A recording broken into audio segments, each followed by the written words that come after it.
Rock Solid Radio wants to thank Hummel Insurance Group for sponsoring today's show. Hummel Insurance Group now owns and operates 7 different offices located throughout the tri-state area. For over 50 years now, the Hummel Insurance Group has been assisting customers with insurance needs and questions. For all your insurance needs, contact Hummel Insurance Group at 812-537-1785.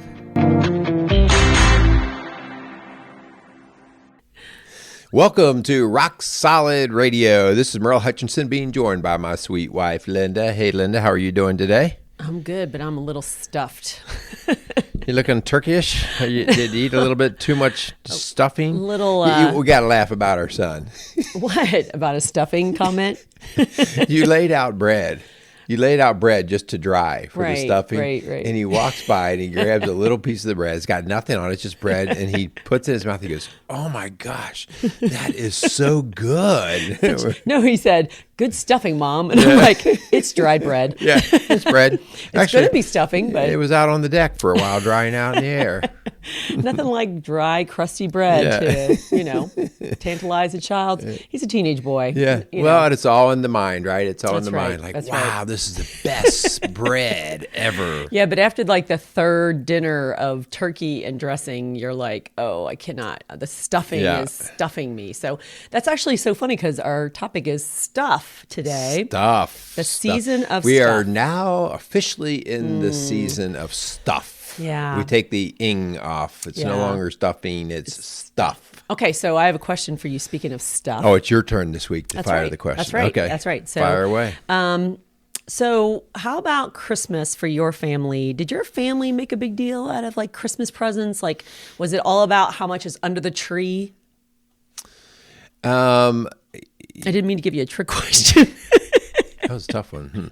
I would say yes and no. I'd say yes and no. So definitely when I was a kid, so we had 5 of us, mom and dad, that's 7. And so even if you just, whatever, you got 3 or 4 gifts apiece, you put all that together and now you've got, over 20 plus presents around. That can kind of look like quite a bit, right?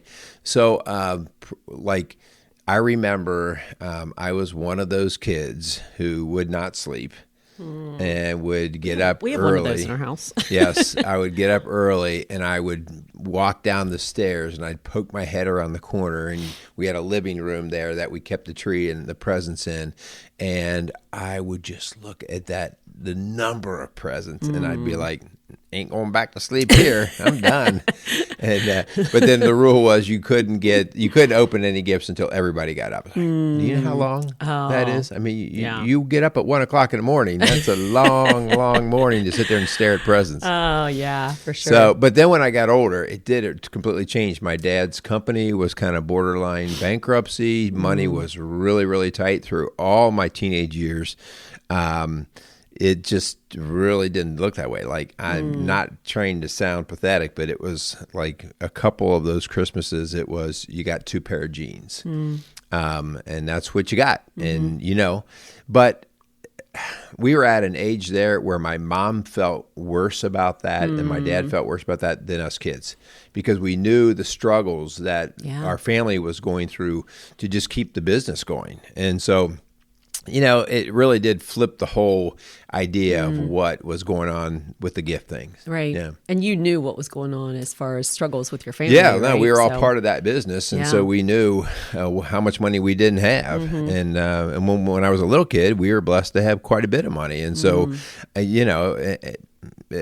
just was totally indulged in the presents as a little kid.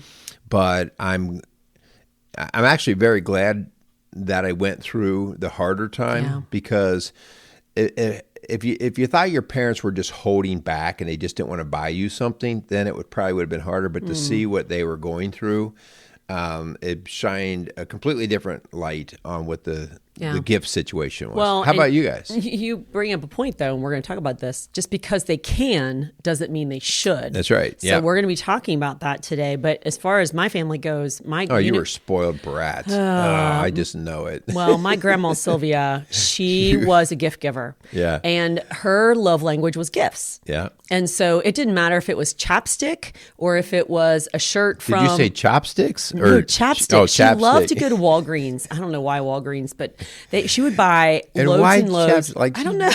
Even when I came to the family, I'd get a stick of chapstick. I don't ever use chapstick. No, it wasn't like she would just rep. That was like in your stocking. Oh, yeah. No, that was one of 50 items in your Pez stocking. candy. We were always about the big Pez things.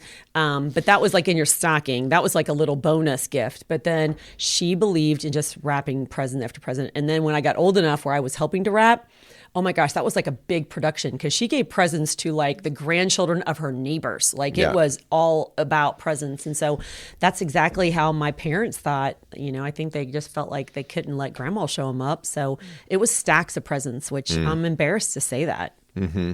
So as you talked about that, it does lead us into our topic. And I think there are some crazy things that have happened to Christmas. We're actually recording this on the heels of Thanksgiving, and Thanksgiving is one of the few holidays that's not been totally adulterated and messed up by the secular world. It's like, no, we're going to pretty much chill out with family, and we're going to give thanks, and we're going to have a good meal, and we're just going to hang out. Yeah, and I love that. It's still pretty pure, whereas Easter and Christmas have just gotten really cluttered by the world. Yeah. Although I will tell you that, for a lot of years now, they've tried to push Christmas into Thanksgiving by being open on Thanksgiving and making it all about shopping and getting ahead instead of Black Friday. Just all kinds of crazy stuff. And I see a little pushback this year about, no, we're going to close on Thanksgiving. I think it's because of the work shortage. Right. But thankfully, we're starting to take that holiday back as, no, this is about staying home, being with family, and celebrating what we're thankful for. Yeah. And make no mistake about it. I get the commercialization of it. I mean, there are businesses and people trying to make a living in life. And so I do get that. Everybody wants to make a better living. But there are certain things that, we could probably stand to put some boundaries on, right? Yeah, so, for sure. All right, so we're going to get into the stuff, how much stuff is too much stuff? How do we deal with stuff? How do we deal with the whole gift thing? We're going to get into that. So this is really going to be directed towards all of us, but a lot towards our parents, because you are now creating a mindset in the next generation of how they look at gifts and what gifts are about. So let's thank some sponsors first. Yeah, we want to thank Casey's Outdoor Solutions and Hummel Insurance Group for coming alongside Rock Solid Radio, Rock Solid Families, and just supporting what we do. And so we're so thankful for them. And we hope that you will go and let them know that you appreciate that as well. All right, a couple of announcements coming up. So as we've said, Lynn and I have been working on a new program. Wouldn't it be cool if you could stay in your house and be with your spouse and do some good marriage work, something that was affordable and something that would really make the two of you go through a solid coaching sort of regimen to just get things back in line, maybe pull things in line that have never been pulled into line. And so Lynn and I are creating a program to do that, and we hope to be releasing that in the first part of 2022. So we're working hard at that, and it's going to be thorough. It's going to have lots of different phases that you go through, and videos and text. But mostly, our deal here is to not just throw a lot of stuff. Our deal is to make it practical. Well, and it's going to have some tools and some action items and stuff, and so we're really excited about that. As we close 2021, it's getting colder. I love this. It's kind of sexy, but it She's talking about my beard if you happen to be I'm sorry. listening rather than... Sorry, yeah. I mean, it's actually kind of the look right now today. Well, I want to be part of that look. You want to be part of the look. So, but sometimes there's some winter weight that you put on that maybe, you're ready to get off. I'm not saying that That's you're why putting... she was referring to the size of my cheeks as she was rubbing my beard. No, but I'm just saying, come and join us in fitness in our office. We still do that 6 days a week. So absolutely. Come join us for that. Also, we've got a really cool cool thing coming up. We're partnering with Urban Crest Church over in Lebanon, Ohio, and on February 12th, we're going to run a really cool parenting program, Families Rock, and that is going to be covering some major topics in the parenting realm. Everything from discipline and electronics and faith. All of these topics we're going to be boiling into one day, and it's going to be like a 9 to 4. There'll be a registration in the early morning, like at around 8 o'clock. We'll get you more details of that, but just if you're thinking that that's something that you and your spouse would be interested in doing, just kind of pencil that in right now, and we'll give you more ink to put on a little bit later when we give you all the details. There's going to be childcare included and lunch included, so it's an all-day thing, but I think it really is going to be those hands-on practical tools for you as a parent of any age, and so we hope that you'll join us on February 12th. So let's get going on stuff. Let's get going. So the first thing I want to put out there, I want to put a disclaimer. I do not want this show to come across as we are anti-presents. We are, our kids would not let us air this show if that were the case. No, but the idea that, we're going to be kind of just grunged about the whole idea and like, oh, we're not, those presents, that's too materialistic. No, that's not at all what we want to be about.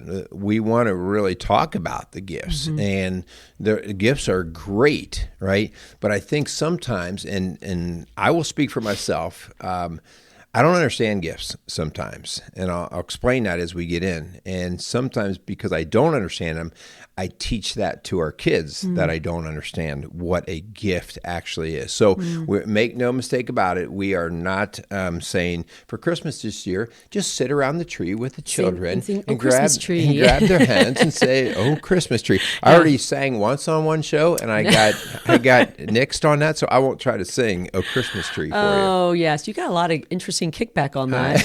If you missed last week's show, you really got to go back and check out his Mac Davis song. Oh, Lord, it's hard to be humble.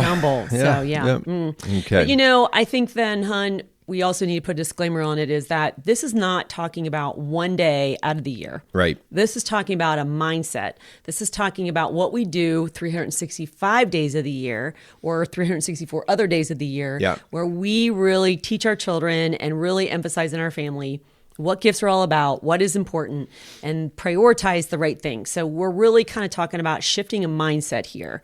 Instead of the season of stuff that we start. I have a friend, a high school friend, and Lisa, I'm just going to shout out to you, that starting in June, on June 25th, is it June or July? I forget, what's 6 months into it. July, I guess? Yeah. She starts 6 months, 5 months. I mean, she starts the countdown. That's sick. She has her tree up all year round. That is sick. So Lisa, this show is for you. It's not the season of stuff. Can she get treated for that? I think she likes her condition, but she celebrates that. But it's not all about presents for her. It's a season of giving and love and family and all that stuff. So, but it's a little much for me. I don't think I could start in the summer. Right. We also want to put out a little statement about what we talk about today. Always then needs to be presented to your kids at an appropriate developmental level and age appropriateness, because how I might approach this with a teenager might look very different versus a 5-year-old. Okay. I mean, they're just not, they're going to catch things and understand things at different levels. So trying to get all deep into the theology of gifts with a 5-year-old, we have to be appropriate so that our kids start to really see what we're doing. And then year after year, we can go just a slightly different, deeper level. But it does start young. Absolutely. Yeah. I mean, and we're telling you, if you are a family of young children, this starts now. Because if you have teenagers and they're sitting around and they're complaining and whining about what you're not giving them and how much money you spent on them or didn't spend on them, then you got to look back and say, okay, I created this monster. Like, I'm the one that set the kind of the precedent and the expectation of how we're going to do presents. And that's not just Christmas. We're talking about birthdays, all of those things. What is it that you do? Yeah. So, hon, let's just start, because I know this sounds elementary, but let's start actually with the idea of what a gift is. Okay.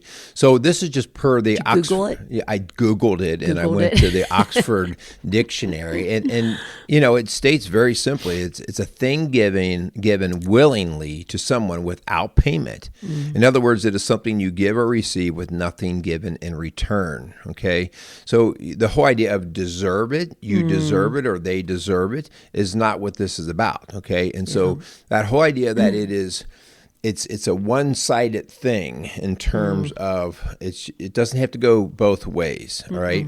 And that's where we get confused, but then that's also where we confuse our kids as they get older. Yeah. Okay. So I have a confession to make. Yeah.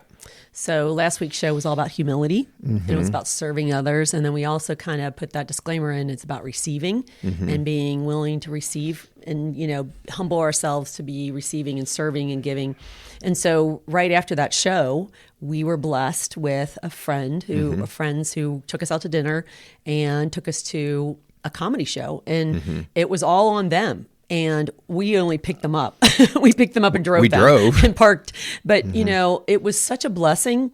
And the instinct in me was to buy them dinner. And they insisted. And you were like, honey, receive that. And I was like, oh, gosh, it's hard for me. It's hard for me to receive gifts. And so it's something that is not expected in return. And it is for me as well, because and I think it speaks back. Okay, I'm not going to go crazy deep in theology here, but it speaks back to how we have assumed a doing and payment sort of mentality, a works mentality. Yeah. If you do something for me, then I have to do something for you. And that even runs very true with Christmas presents. Like you find out if somebody gives you a Christmas card or somebody gives you a Christmas gift, you go, oh, I didn't get them something. I'm going to have to go get them something. Yeah. And it's just that whole idea that we've accepted that as the norm.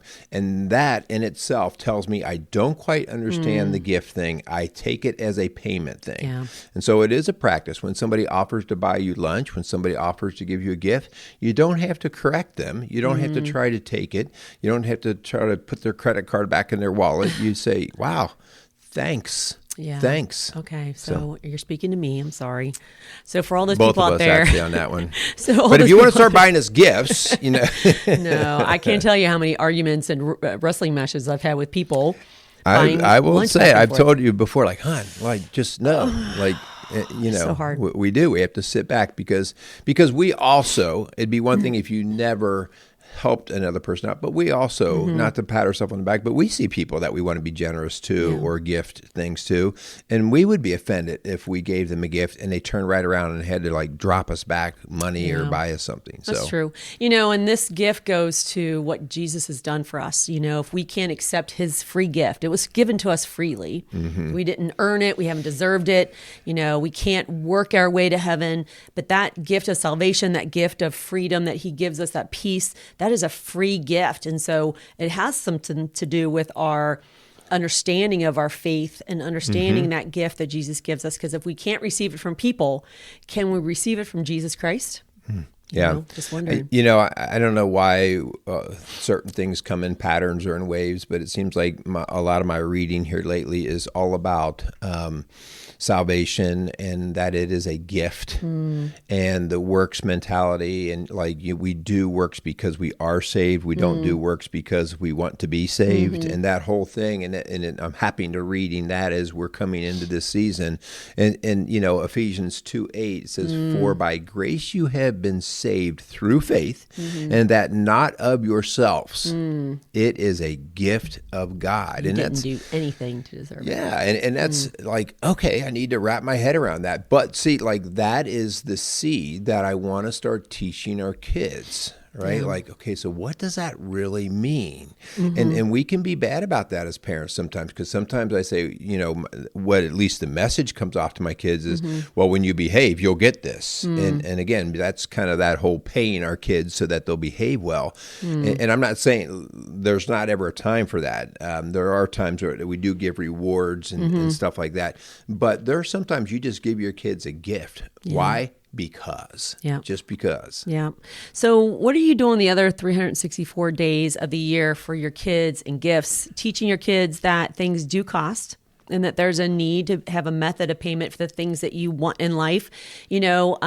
like we said before, hon, just because you can doesn't mean you should. Just because you have the money doesn't mean you should lavish them with cars and TVs and, phones and all those things. And so that's a really hard thing sometimes to have restraint, especially when you see what other kids are getting, and that makes it really hard because it's like, okay, so-and-so did get this or that, and that doesn't mean you should do that too. Yeah, so we talk about, so what should we do? All right, so first off, I think it is important, like wrapping your head around the idea of gift and then starting to teach your kids about the idea of gift. And Hun, you mentioned this just a second ago, like the idea that in general, I think it's important for our kids to know what things cost, like the value of things, okay? If I think about what Christ gave to us, because I understand the value of life, I understand the value of what he did for us, what he gave, okay? So teaching your kids when something is expensive, when something is special, when something's different, like that's a good thing because your kids then start to see what the sacrifice might mean to get something like that. Yeah, and so I need to be reminded of that because as our kids get older, things cost more. And so, whether it be... Well, I remind you of that when you go shopping. I go, that's cost a lot. So if I'm buying, a $10 pair of jeans from Kohl's is one thing, but if I'm buying a $70 pair of jeans... You found a $10 pair of jeans? I'm just saying, when their kids are little, you can buy them at Kmart. Well, Kmart doesn't exist anymore, but, you can buy them pretty cheap. But when the child wants something, even if it's like a phone or... a TV or whatever, those things, it's not like you're going to have a stack of presents, and it's not all about the number, and it's not all about the price tag. And sometimes it's about the thought behind it or the meaning behind it that is really more important that I need to be reminded of. Right. So it gets into an inflation concept. The idea that if I just start getting my kids bunches and bunches and bunches of gifts, it dilutes the purpose of the value of them understanding the value. Yeah. And so, when we think about it, like, I know this just is going to sound like, he's trying to be gooder than he should be. Gooder. Trying to be better than he should be. But the idea that I knew that the 2 pair of jeans that my parents got me for Christmas when I was a teenager were more valuable than the whatever number of gifts that I got as a kid, because I knew the sacrifice. Like I was aware of the sacrifice then. Yeah. There was a whole different understanding. And I mean, I remember even feeling like you don't have to get 2 pairs. Like, you don't have to get anything, really. Yeah. So the sacrifice was not diluted. And I think sometimes, rather than getting our kids 15, 20 small little goofy things that don't carry value, maybe we get 1 or 2 things that carry a greater value in the kids' eyes and our eyes. Yeah, for sure. And so, you can tell when you've indulged. One, by the way, you always buy within your means, okay? And we didn't always do this. I would go and credit card things when I didn't have the money, and that was wrong. That was a wrong approach just because I wanted the stack, right? Now, there's the thing called the Dollar Tree now. You can go and buy 5 different things that cost $1 a piece. But still, why are we just buying a bunch of junk that 2 weeks later are going to be in the garbage can? So I think that's how we also measure it, right? Like, did I ever indulge my kids? Okay, do the 2-week test. And the 2-week test is go look at all the toys and the things that you bought them and see what condition or place those are in 2 weeks after. And 2 weeks after, it's broken. We've had that, right? And that has upset me a few times. I can't tell you how many times we've bought remote control cars or those little drone things, different cheap value. They didn't make it through Christmas Day. They crashed and burned and they were done. Yeah. So let's be really practical, hon, as we wrap up. Let's talk about some really specific things that we can do with our kids that if we feel like they already have too much stuff, and this is really any time of the year. This isn't just at Christmas time, but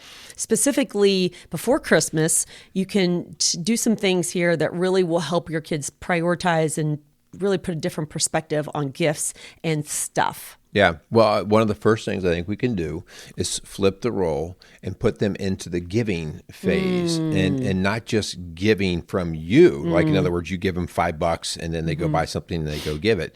No, that they actually learn a level of sacrifice out of them. They go to their piggy bank. They go to their savings account. And you say, hey, let's pull out X number of dollars. Oh, but Dad, no, because then I won't be able to. Let's pull out X dollars. Yeah. And let's talk about who we might want to bless. Yeah. Okay.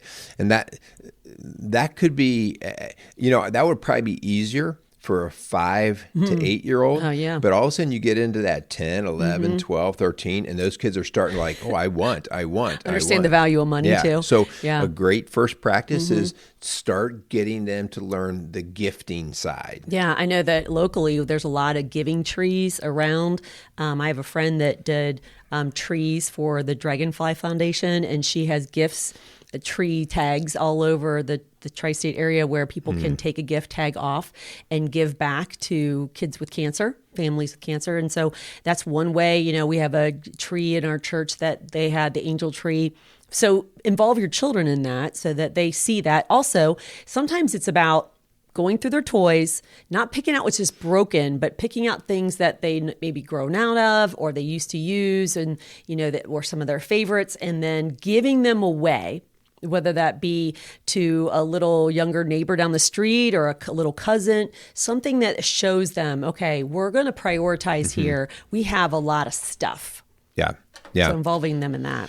Yeah, I think that's a great idea just to help do that. I do know, I ran the toy drive for years at Bright Elementary, and it got kind of tricky because we were no longer able to give used toys because of just the clutter that would happen with that, whether toys were broken or whatever. So you find the appropriate means to do that, whether you can give away a used toy that's in great shape or whether you have to buy something. But it doesn't really matter. At the end of the day, you're teaching the gifting side of this whole thing. So speaking of toys, let's really talk about the prioritizing of non-electronic toys. Because honestly, our electronic toys are turning into pacifiers. It is what we are putting our child in front of, whether it be in the car, whether it be in a grocery cart, whether it be in a couch, whether it be in bed. And we are allowing our child to be pacified by these electronics, whether they be tablets, phones, computers, whatever. And so we're just asking you to really focus on the non-electronic toys and to really minimize the electronics, whether that's the things they have or whether the things that you buy. And the younger, the more important this is, because you wonder why your child's throwing a temper tantrum in the grocery. It's because you forgot the tablet. I just saw a child the other day. They were going to Staples, which it takes you about 5 minutes, and that child was in the cart with a tablet. I thought, you can't go 5 minutes in a office supply store without a tablet for a child. And so the older they are, obviously, the more they want electronics. But really, I love the idea, Hun, for the older kids to kind of focus on maybe experiences. Think about some of the experiences that we have done with our kiddos that maybe sometimes mean more than electronic. Yeah, they may even cost more, but the idea of it's an experience, whether you take a family vacation to the ski slopes or whether you, our kids love doing the trampoline parks and stuff like that. So it's just, I like the idea, Hun, too, because we're starting to see, as you talk about the electronics, we're starting to see all kinds of evidence and proof of what it's actually doing to our kids' minds.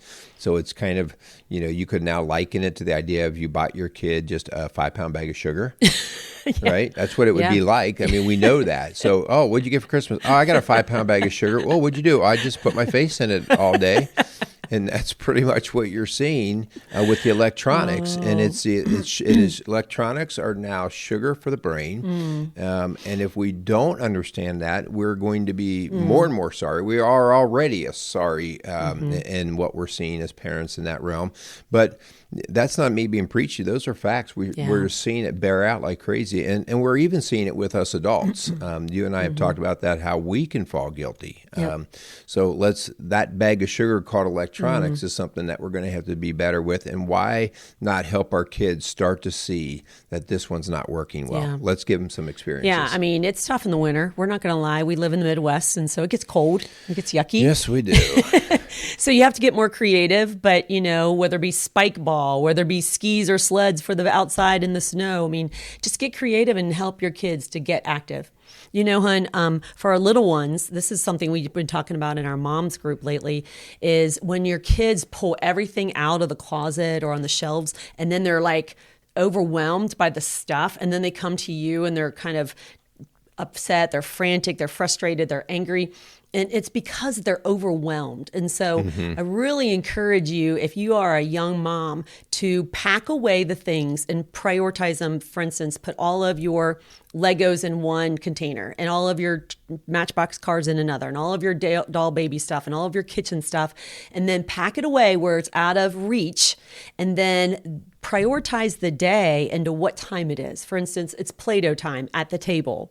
Okay, put the Play-Doh away, and then you can get the puzzles out, and then it's puzzle time, and then put the puzzles away, and then you can have Lego time or book time. You know, you prioritize the day, and it really makes the day go better, I think, because it's not just like an overwhelming amount of stuff that they don't even know where to begin because sometimes it's so much. And I would just say on that, then teaching your kids, because you have sort of separated, you've taken care of it, then teaching them taking care of that. You're done with the Play-Doh. You're done with the cars. You're done with whatever. Okay, let's put it all back. The idea then that they are recognizing the value. This all comes down to how valuable is this? And again, if you notice, your kids are having ADD when it comes to playing because they can't even sit and watch a show anymore without having to play through the commercials. Like commercials to them take too long. And so you're seeing that now in the kids playing. It's like they can't sit and play with one thing more than a couple minutes because they lose attention. And so we have to help kids to refocus and prioritize their time because we are desensitizing them on a screen so much. And you know, it comes to my mind how when you say that, the idea of, well, you know, it's not going away, it's not coming, you know, you better get with the times here. Some things never go out of fashion or style, okay? Some things always have value. We could say that same thing with Christ. There's plenty of ways that I can feel good or take care of myself or feel happy without Christ, okay? I could go buy a new car. We could... No, never mind. You know, there's things I could do that seem like they could create pleasure in me. But the whole idea that of the level of the gift that Christ is to us is something that nothing can match, and that will never change, all right? And so that's the same thing when we're talking about gifts to our kids. You know, we want them to have things that are valuable for a long time, not just for the moment. Yeah, you know, and that reminds me that when we do our work at Rock Solid Families, we work with so many people who walk in our door and they're broken. They're overwhelmed, they're stressed out, they feel hopeless. And a lot of it is because they have tried to fill that God-shaped hole in their heart with stuff, whether it be the car, whether it be the job, whether it be the addiction, whatever it is, people, the spouse. And it will not satisfy. Right. It will not satisfy. God is the only one that can fill that void. And so let's help our kids to understand that at a very early age. Help us as parents and adults and a couple to understand that at a very early age, that we cannot feel satisfied and content with stuff. It will never, ever satisfy. All right. So good stuff. You know, our challenge, this is good stuff in the stuff show. All right. So, you know, this year for Christmas, take the time to actually start talking to your kids about the difference between a gift and a payment. All right. The things that are under the tree are not payments that your kids now have to find a way to make them back up. Okay. These are gifts, but make those gifts valuable, and not valuable necessarily in money, but valuable in what they add to the quality of the kid's life. So start to teach them that. And also, you know, we have to truly understand, and this is just not being churchy or cliche, the awareness of really what the gift of Christ is. If you yourself are a little unfamiliar or sketchy on that, this is something to dig into. Like, this does take, because, hun, you said it before, like, I will constantly seek to find things that drive me to pleasure, right? We talk about that all the time, the pain and pleasure motives that we have. And so I constantly try to find something to bring me pleasure. And that could be all those things you talked about, the cars, the sex, the drugs, the money, the power, all of those things. And when I get this, I'll be happy. And that whole idea of understanding that Christ is what quenches. But you have to dig in and understand how your flesh is operating and controlling how your mind works. And that's a dog chasing his tail. That one never ends until you interrupt that cycle with Christ. Yeah. So as we close, we just want to thank again our sponsors, Casey's Outdoor Solutions and Hummel Insurance Group, for coming alongside us and really helping to invest in things that are bigger than just stuff. And so we thank them for their sponsorship. Go out there as we start this season. Go out and thank you for building a stronger community, one family at a time. Go out and make it a great day. I'm just really hoping I don't get the same lump of coal I got last year. If I can do it's a all about, season. Honey, it's about the meaning behind it. Yeah, but that one hurts. that lump of coal just hurts, hon. So yeah, love ya.